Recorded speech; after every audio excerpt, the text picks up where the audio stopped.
నమస్కారం. ప్రస్తుతం మనతో పాటు ప్రముఖ ఆధ్యాత్మికవేత్త, ప్రముఖ జ్యోతిష్య వాస్తు పండితులు ముల్లపూడి సత్యనారాయణమూర్తి గారు ఉన్నారు. వారితో మాట్లాడిద్దాం. నమస్కారం గురుగారు. నమస్కారం మా సజ్జన. గురుగారు, క్రోధీనామ సంవత్సరం ఉగాది రాశి ఫలితాల్లో భాగంగా కన్యా రాశి వారికి ఎలా ఉండబోతుందో తెలియజేయండి.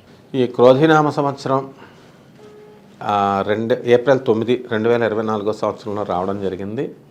ఇది ప్రభవాది సంవత్సరంలో 38వ నెంబర్ది అనమాట. కాబట్టి ఈ యొక్క కన్యా రాశి వాళ్ళకి శుభ పరంపరలను తీసుకొచ్చింది ఇది ఈ సంవత్సరం. ఆదాయం 5, వ్యయం 5గా ఉన్నాయి. రెండు కూడా లాభ నష్టాలు సమానంగా ఉన్నాయి, కష్ట సుఖాలు సమానంగా ఉన్నాయి. చక్కగా వచ్చేటటువంటి ఇన్కమ్స్, తర్వాత ఇవి ఖర్చు పెట్టేటటువంటివి రెండు సమానంగా ఉన్నాయి. ఇకపోతే రాజ్యపూజ్యం 5, అవమానం 2గా ఉన్నాయి. కాబట్టి గౌరవించేటటువంటి వాళ్ళు ఎక్కువ మంది ఉన్నారు. కన్యారాశి వాళ్ళు ఇంతకుముందు పాపం వాళ్ళు అవమానాలు పాలైనా ఇప్పుడు పికప్ అయిపోయారు. వాళ్ళు అవమానించేటటువంటి వాళ్ళు తగ్గిపోయారు. అంటే సానుభూతి ఓట్లు వచ్చేసినాయి అన్నమాట.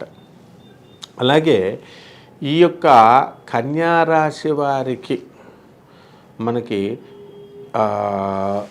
జన్మంలో కేతు ఉన్నాడు. భక్తి విపరీతంగా పెరిగిపోతుంది సంవత్సరం అంతా కూడా. తీర్థయాత్రలు, జ్ఞాన దృష్టి, నిశిత పరిశీలన శక్తి, ఇవన్నీ. రాహువు, భార్యాభర్తల మధ్య ఫైటింగ్స్, ఇవన్నీ అలాగే ఉంటాయి. అంటే కొంత ఇంతకుముందు మరీ మాట్లాడుకోనటువంటి వాళ్ళు ఇప్పుడు మాట్లాడుకోవడం జరుగుతుంది.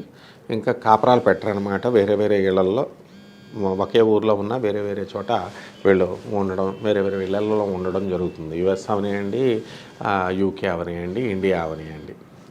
అలాగే వీళ్ళకి షష్టమంలో ఉన్నటువంటి శని శత్రువుల పైన ఆధిపత్యాన్ని వీళ్ళు సాధిస్తారు. ఈ సంవత్సరం అంతా కూడా శత్రువులు మిత్రులు అయిపోతారు. భ్రమల నుంచి వీళ్ళు బయటకు వస్తారు.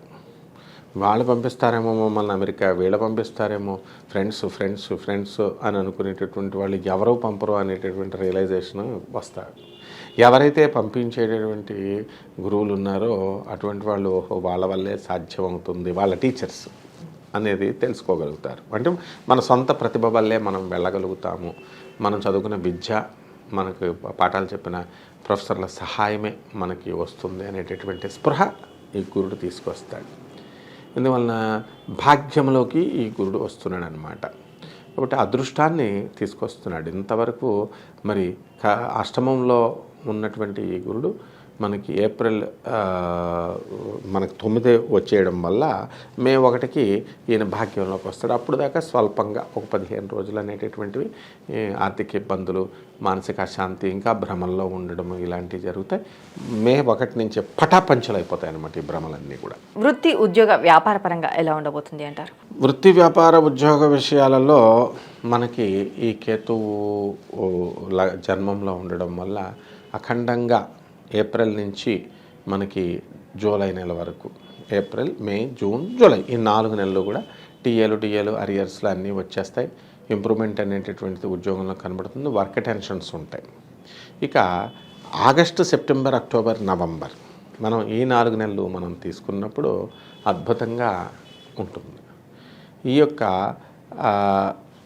ఈ సబార్డినేట్స్ ఎవరైతే మనకి కొన్ని సలహాల వల్ల మనం కోర్టు కేసుల్లో ఇరుక్కున్నాం, ఈ యొక్క కన్యారాశి వాళ్ళు. ఎలాగంటే ఉదాహరణగా ఒక యూనివర్సిటీ ఫీజు 25,000 రూపాయలు అనుకుందాం ఎన్ఆర్ఐలకి. అటెండర్ వచ్చి ప్రొఫెసర్లకు సలహా ఇస్తాడు. సార్ 40,000 తీసుకుందాం, మీరే కదా డైరెక్టరు, యూనివర్సిటీ అకౌంట్ మీ దాంట్లోకే వచ్చేస్తుంది కదా అని. ఈయన చాలా మంచి డైరెక్టర్. ఈయన ఈ సమస్యలు అనేటటువంటివి పాపం తెలీదు. కానీ వీడు సలహా ఇచ్చాడు కదా అని వీడి మీద ప్రేమతో ఆయన సలహా పెడితే ఈయన ప్రాబ్లంలో ఎన్ఆర్ఐ స్టూడెంట్స్ అందరూ కలిసి ఉన్నదే 40 మందో ఎంతమందో ఉంటారు. వాళ్ళు స్టూడెంట్స్ యూనియన్లు స్ట్రైకులు చేయడం, ఇలాగా తర్వాత ఈ డిపార్ట్మెంట్లో ఎంక్వైరీ వేయడం, ఇలా జరుగుతుంది. మంచిగా ఉన్నటువంటి ఈ డైరెక్టర్ హోదాలోకి వెళ్ళినటువంటి ఈయన మళ్ళీ వెనక్కి ఆ డైరెక్టర్షిప్ క్యాన్సిల్ చేసి ఇంకా ఇవ్వకుండా మామూలుగా ప్రొఫెసర్గా ఉంచడము, ఇలాంటి టెక్నికల్గా ఇలాంటి గొడవలలో ఈ కన్యారాశి వాళ్ళు ఇరుక్కోవడానికి అవకాశాలు ఉంటాయి. ఇవన్నీ కూడా ఉదాహరణగా మనం చెబుతున్నాం. తర్వాత ఈ యొక్క డిసెంబర్ నుంచి మనకి ఏప్రిల్ 2025 సంవత్సరం ఉగాది వచ్చేంత వరకు కూడా 2025లో ఉగాది వచ్చేంత వరకు కూడా బ్రహ్మాండంగా ఉంటుంది. వీళ్ళు మంచిగా పికప్ అవుతూ ఉంటారనమాట. టీఏలు డిఏలు అరియర్స్లు అన్నీ వచ్చేస్తే ఓల్డ్ పెన్షనర్స్ కూడా ఏ బకాయిలు ప్రభుత్వం ఉంచదు. ఇంతవరకు ఉద్యోగం అప్లై చేద్దాం అనుకుంటూ అప్లై చేయకుండా ఉన్నటువంటి బద్ధకస్తులు కూడా ఈ కన్యారాశిలో ఉన్నారు. మా నాన్న వద్దంటున్నాడు, మా అమ్మ వద్దంటుంది, ఏదో సాకులు. అటువంటి వాళ్ళు కూడా ఉద్యోగం అప్లై చేసిన వెంటనే ఇంటర్వ్యూల్లో వీళ్ళు ధీటుగా వెళ్ళడం చేయడం, వీళ్ళ స్వశక్తితో వీళ్ళు ముందుకు వెళ్ళిపోవడం అనేటటువంటి జరుగుతుందమ్మా ఈ సంవత్సరం.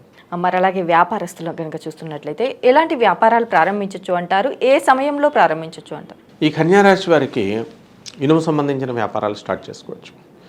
ఐరన్ ఫౌండరీ, మెషినరీ, ఇండస్ట్రీస్, తర్వాత కంప్యూటర్స్, ల్యాప్టాప్లు, ఈ బిజినెస్లు రెండులు, ల్యాప్టాప్లు, ఈ సాఫ్ట్వేర్ ఆఫీసులో స్టార్ట్ చేయకూడదు, కానీ ఇనుము సంబంధించిన మెషినరీ బిజినెస్లు అన్నీ చేయొచ్చు. అలాగే chit funds, financial institutions, shares, ఈ మ్యూచువల్ ఫండ్స్, ఇలాంటి బిజినెస్లు కూడా వీళ్ళకి రాణించడం అనేటటువంటిది జరుగుతాయి. ఇక కిరాణా షాపులు, ఇటువంటి వ్యాపారాలు మనకి వీళ్ళు ఎప్పుడు స్టార్ట్ చేయాలంటే మనకి 10 మే దాటాలి. ఈ మేషరాశిలోకి బుధుడు 2024 సంవత్సరంలో అక్కడ జరుగుతున్నాడు. దాటిన తర్వాత సెకండ్ పార్ట్లో వీళ్ళు మంచిగా పికప్ అవుతారు. 5 ఆగస్టు 2024 సంవత్సరంలో సింహరాశిలో బుధుడు వక్రిస్తున్నాడు. కాబట్టి వీళ్ళంతా కూడా ఈ అక్టోబర్ నెల నుంచి 2025 సంవత్సరం ఏప్రిల్ వరకు బ్రహ్మాండంగా అన్ని ఈ నేను చెప్పినటువంటి బిజినెస్లన్నీ స్టార్ట్ చేయొచ్చు. కిరాణా షాపులు, బట్టల షాపులు, తర్వాత ఫుడ్ ఇండస్ట్రీస్, ఇలాంటి బిజినెస్లు చేయొచ్చు. మొబైల్ వ్యానులతో చక్కగా మనము ఈ ఫుడ్ బిజినెస్లు కూడా మనం చేసుకోవచ్చు అన్నమాట. మరి విద్యార్థులకు కావచ్చు, ఇటు విదేశాలకు వెళ్ళాలి అనుకునే వారికి కావచ్చు, ఎలా ఉండబోతుంది అంటారు? విద్యార్థుల దగ్గరికి వచ్చేసరికి బ్రహ్మాండంగా ఉంది. చక్కగా చదువుకుంటారు వీళ్ళు. విదేశాల్లో వీళ్ళకి అనుకూలమైనటువంటి ఈ యొక్క రిజల్ట్స్ అనేటటువంటివి వస్తాయి. విశ్వవిద్యాలయాల్లో మనకి ఈ ఏప్రిల్ నెల నుంచి ఈ ఫస్ట్ పార్ట్ జూలై వరకు వీళ్ళకి ఏంటంటే చదువు మీద కొంచెం శ్రద్ధ తక్కువ ఉంటుంది. ఆ తర్వాత వీళ్ళు మధ్య భాగంలో మనకు డిసెంబర్ వరకు పుంజుకుంటారు. ఆ తర్వాత విత్ ఫ్లయింగ్ కలర్స్ జనవరి నుంచి 2025 సంవత్సరంలో కోరుకున్న చోట్లకు వెళ్ళిపోతారు. ప్రైవేట్ ఉద్యోగస్తులు కూడా విదేశాలకు వెళ్ళాలనుకునేటటువంటి వాళ్ళందరూ కూడా వెళ్ళిపోతారు. మరి రాజకీయ నాయకులకు ఎలా ఉందంటారు? రాజకీయ నాయకులకి ఆగస్టు నెలలో మనకి యొక్క రవి సంచారం అనేటటువంటి జరుగుతుంది. 16 ఆగస్టు 2024 సంవత్సరంలో శుభ ఫలితాలు పొందుతారు వీళ్ళు. అలాగే 13 ఏప్రిల్ 2024 సంవత్సరంలో రవి మేషరాశిలోకి వస్తున్నాడు. కాబట్టి కొత్త కొత్త పోస్టులు రావడం, ఎలక్షన్లో నామినేటెడ్ పోస్టులు ఇవ్వడం, ఇలాంటివన్నీ కూడా జరుగుతాయి. అయితే ఏప్రిల్ నెలలో మనకి 13 ఏప్రిల్ తర్వాత మేషరాశిలో కూడా కొంచెం ఒడిదుడుకులతో, కొంచెం కష్టంతో ఫలితం అనేటటువంటిది జరుగుతుంది. అలాగే ఈ యొక్క సింహరాశిలోకి 16 ఆగస్టు తర్వాత 2024 సంవత్సరంలో రావడం జరుగుతుంది. ఇది కూడా మనకి 12 బిల్డ్ అవుతుంది. కాబట్టి కొంచెం అధికంగా ఖర్చు అయ్యి కొంచెం ఎక్కువ శ్రమతో పోస్టులు అనేటటువంటివి రావడం జరుగుతాయి. మరి కోర్టు సమస్యల నుంచి బయటపడే అవకాశం ఉంది అనేసి అంటారు? కోర్టు సమస్యల నుంచి వీళ్ళు ఖచ్చితంగా బయటకు వచ్చేస్తారు. 1 జూన్ 2024 సంవత్సరంలో వీళ్ళకి అనుకూలమైనటువంటి తీర్పులతో వీళ్ళు బయటకు రావడం జరుగుతుంది.